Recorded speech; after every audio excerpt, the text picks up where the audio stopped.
Olá, vamos agora para a nossa última atividade de hoje, que será no livrinho, de Natureza e Sociedade, que nós iremos continuar a falar sobre escola, não é? Que nós estamos trabalhando nesse capítulo. Então, nós vamos abrir o nosso livrinho na página 82. A escola também é minha. Tá certo? Na escola você passa muito tempo, não é? Com seus colegas, com os professores. Do mesmo jeito que outros lugares, a escola também tem regras. Nós já não vimos isso?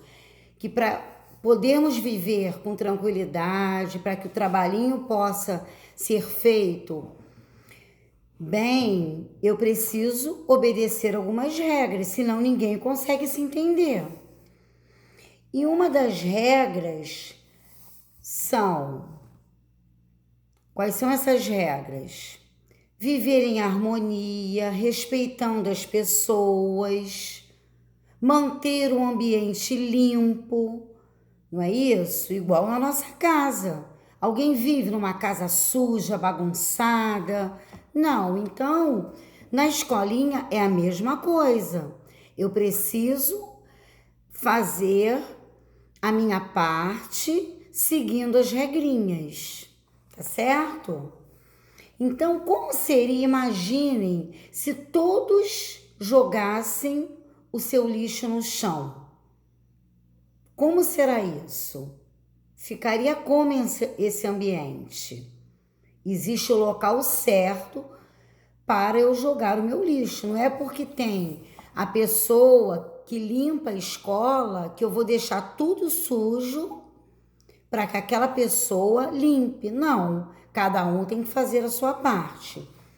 Então vamos, com a ajuda do adulto, reler essas perguntas. De que responsabilidade deixar a escola sempre limpa? De quem? De cada um de nós. Na página 82. E na página 83, que é a próxima página, eu tenho aqui um quadro onde eu vou desenhar e pintar onde eu devo jogar o lixo. Qual lugar próprio para eu jogar esse lixo?